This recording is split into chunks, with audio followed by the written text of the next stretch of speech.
Hastadasa Pratening Prabu. Nenek moyang bangsa di Nusantara ini mempunyai beberapa pegangan untuk dipergunakan di dalam memimpin masyarakatnya. Kebanyakan sudah terkristalisasi dalam berbagai bentuk tembang dan juga nasihat luhur. Di antara yang paling menonjol adalah pegangan yang dipergunakan oleh Mahabati Gajah Mada ketika memimpin Majapahit. Pustaka Hastadasa Pratening Prabu atau 18 ilmu kepemimpinan. Ditutur leluhur, ini pernah diterapkan Mahapati Gajah Mada pada zaman keemasan Kerajaan Majapahit di bumi Nusantara ini. Seperti juga digelar di dalam Istana Jawa. Ke-18 prinsip-prinsip kepemimpinan tersebut permulaannya disebut Wijaya. Artinya pemimpin harus mempunyai jiwa tenang, sabar dan bijaksana, serta tidak lekas panik dalam menghadapi berbagai macam persoalan. Hanya dengan jiwa yang tenang, masalah akan dapat dipecahkan. Yang kedua, Mantriwira. Artinya pemimpin harus berani membela dan menegakkan kebenaran dan keadilan tanpa terpengaruh tekanan dari pihak manapun. Ketiga, Natangguan. Artinya pemimpin harus mendapat kepercayaan dari masyarakat dan berusaha menjaga kepercayaan yang diberikan tersebut sebagai tanggung jawab dan kehormatan. Keempat, Satya Bhakti Prabu. Pemimpin harus memiliki loyalitas kepada kepentingan yang lebih tinggi dan bertindak dengan penuh kesetiaan demi nusa dan bangsa. Kelima, Wapmiak. Pemimpin harus mempunyai kemampuan mengutarakan pendapatnya, pandai berbicara dengan tutur kata yang tertib dan sopan, serta mampu menggugah semangat masyarakatnya. Keenam, Wicaksanang Naya. Artinya pemimpin harus pandai berdiplomasi dan pandai mengatur strategi dan siasat. Ketujuh, Sarjawa Upasama. Artinya seorang pemimpin harus rendah hati, tidak boleh sombong, congkak mentang-mentang jadi pemimpin, dan tidak sok berkuasa. Kedelapan, Wirotusaha. Artinya pemimpin harus rajin dan tekun bekerja, memusatkan rasa cipta, karsa dan karyanya untuk mengabdi kepada kepentingan umum. Kesembilan, Tansatresna. Maksudnya seorang pemimpin tidak boleh pilih kasih terhadap salah satu golongan, tetapi harus mampu mengatasi segala paham golongan, sehingga dengan demikian akan mampu mempersatukan seluruh potensi masyarakatnya untuk menyukseskan cita-cita bersama. Ke-10, Masehi Samastabuana.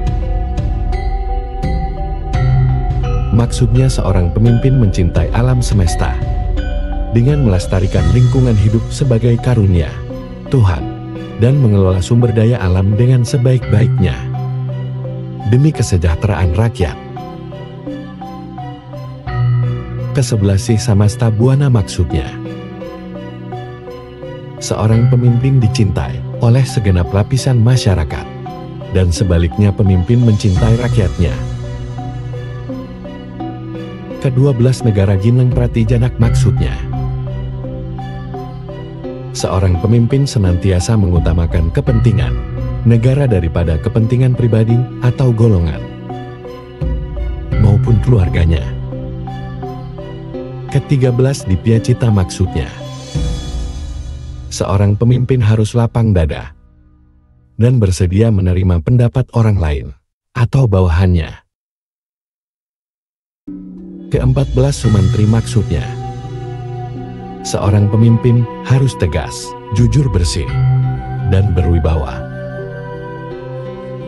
Ke-15 mayakan musuh maksudnya dapat menguasai musuh-musuh, baik yang datang dari dalam maupun dari luar, termasuk juga yang ada di dalam dirinya sendiri. Ke-16 ambak parama arta maksudnya pemimpin harus pandai menentukan prioritas atau mengutamakan hal-hal yang lebih penting bagi kesejahteraan dan kepentingan umum. Ke-17 waspada Purwakarta. Pemimpin selalu waspada dan mau melakukan mawas diri atau introspeksi untuk melakukan perbuatan. Ke-18 Prasaja. Artinya seorang pemimpin supaya berpola hidup sederhana atau aparigraha, tidak berfoya-foye atau serba gemerlap. Pustaka Hastada Sapara Teming Prabu sebagai pegangan atau merupakan ajaran Mahapatih Gajah Mada.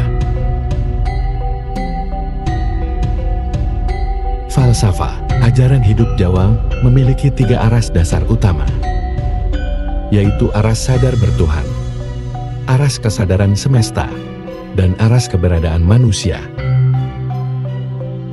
Aras keberadaan manusia, implementasinya dalam wujud budi pekerti luhur. Maka di dalam falsafah ajaran hidup Jawa, ada ajaran keutamaan hidup yang diistilahkan dalam bahasa Jawa sebagai piwulang keutamaan.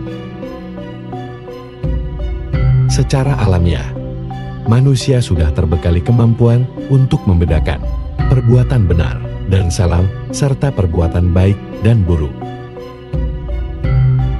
Maka peranan diulang keutamaan adalah upaya pembelajaran untuk mempertajam kemampuan tersebut, serta mengajarkan kepada manusia untuk selalu memilih perbuatan yang benar dan baik, menjauhi yang salah dan buruk. Namun demikian, pemilihan yang benar dan baik saja tidaklah cukup untuk memandu setiap individu dalam berintegrasi dalam kehidupan bersama atau bermasyarakat. Oleh karena itu, dalam piwulang keutamaan juga diajarkan pengenalan budi luhur dan budi asor, di mana pilihan manusia hendaknya kepada budi luhur. Dengan demikian, setiap individu atau person menjadi terpandu untuk selalu menjalani hidup bermasyarakat secara benar, baik dan benar. Cukup banyak diulang keutamaan dalam ajaran hidup cara Jawa. Ada yang berupa tembang-tembang sebagaimana ulang rek, weda tama tripama, dan lain-lain. Ada pula yang berupa sesanti atau unen-unen yang mengandung pengertian luas dan mendalam tentang makna budi luhur. Misalnya Tepo Seliro dan Mulat Sariro, Mikul Dur, Mendem Jeruk, dan alon-alon buatan Klangkon. Filosofi yang ada di balik kalimat susanti atau unen-unen tersebut tidak cukup sekadar dipahami dengan menerjemahkan makna kata-kata dalam kalimat tersebut. Oleh karena itu sering terjadi salah mengerti dari pihak yang bukan Jawa, juga oleh kebanyakan orang Jawa sendiri. Akibatnya ada anggapan bahwa susanti dan unen-unen Jawa sebagai antilogis atau dianggap bertentangan dengan logika umum. Akibat selanjutnya berupa kemalasan orang Jawa sendiri untuk mendalami makna susanti dan unen-unen yang ada pada hasanah budaya dan peradabannya. Namun kemudian sesanti dan unen-unen tersebut dijadikan olok-olok dalam kehidupan masyarakat. Mulat Sariro dan Tepo Sariro diartikan bahasa Jawa sangat toleran dengan perbuatan KKN yang dilakukan kerabat dan golongannya. Mikul Dur, Mendem Jeruk dimaknai untuk menghadiri orang tua dan pemimpin yang bersalah. Alan-alan watan kelakon dianggap mengajarkan kemalasan. Padahal ajaran sesungguhnya dari sesanti dan onen-onen tersebut adalah pembekalan watak bagi setiap individu untuk hidup bersama atau bermasyarakat. Tujuan utamanya adalah terbangunnya kehidupan bersama yang rukun, damai dan sejahtera. Bukan sebagai dalil pembenar perbuatan salah, buruk dan tergolong budi asor. Makna dari Molat Sarira dan Tepo Saliro adalah untuk selalu mengoperasionalkan rasa pangrasa dalam bergaul dengan orang lain. Molat Sarira mengajarkan untuk selalu introspeksi akan diri sendiri. Aku ini apa? Aku ini siapa? Aku ini akan kemana? Aku ini mengapa ada? Kesadaran untuk selalu introspeksi pada diri sendiri akan melahirkan watak Tepo Saliro, berempati secara terus-menerus kepada sesama umat manusia. Kebebasan individu akan berakhir ketika individu yang lain juga berkehendak atau merasa bebas.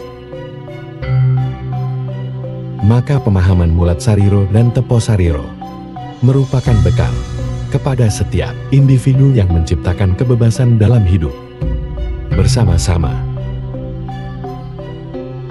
Mikul dhuwur mendem jero, meskipun dimaksudkan untuk selalu menghormat kepada orang tua dan pemimpin, namun tidak membutakan diri untuk menilai perbuatan orang tua dan pemimpin. Karena yang tua dan pemimpin juga memiliki kewajiban yang sama untuk selalu melakukan perbuatan yang benar, baik dan benar. Justru yang tua dan pemimpin dituntut terlebih dalam mengaktualisasikan budi pekerti luhur. Orang tua yang tidak memiliki budi luhur disebut tua. Tua selir sepah samun.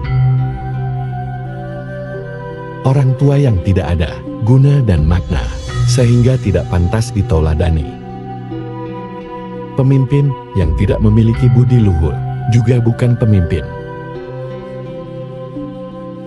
Alan-alan watan kelakon bukan ajaran untuk bermalas-malasan, namun merupakan ajaran untuk selalu mengoperasionalkan watan sabar, setia kepada cita-cita, sambil menyadari akan kapasitas diri.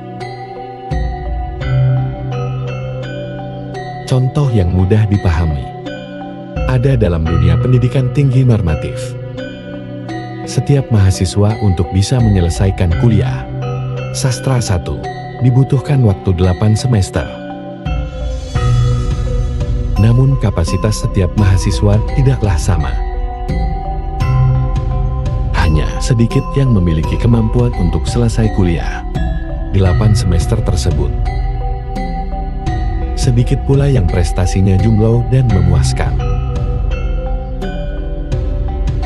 Rata-rata biasa, dan selesai kuliah lebih dari 8 semester. Dengan mengoperasionalkan ajaran alon-alon watan kelakon, maka mahasiswa yang kapasitas kemampuannya biasa-biasa akan selesai kuliah, juga meskipun melebihi target waktu 8 semester. Makna positifnya mengajarkan kesabaran dan tidak putus asa ketika dirinya tidak bisa seperti yang lain. Landasan falsafahnya, hidup bukanlah kompetisi, tetapi lebih mengutamakan kebersamaan. Banyak pula kita temukan piulang keutamaan yang berupa nasihat atau hobi tutur yang jelas paparannya. Sebagai contoh adalah sebagai berikut. Dalam setiap perbuatan hendaknya jangan sok berani memastikan, sebab banyak sang psikolog yang tidak bisa diramal datangnya pada perjalanan hidup manusia. Sebagaimana disebut dalam kalimat peringatan, bahwa manusia itu memang wajib berikhtiar. Namun kepastian berada pada kekuasaan Tuhan yang Maha Mengetahui. Maka sesungguhnya, manusia itu tidak semestinya mengetahui sesuatu yang belum terjadi. Seandainya mengetahui kejadian yang akan datang, kurang baik kalau diberitahukan kepada orang lain, karena akan mendatangkan bencana. Piulan keutamaan memiliki aras kuat pada kesadaran bertuhan. Maka sebagaimana pitutur di atas, ditabukan, mencampuri hak prerogatif Tuhan dalam menentukan dan memastikan kejadian yang belum terjadi. Demikian apa yang dapat kami sampaikan. Semoga bermanfaat bagi kita semua.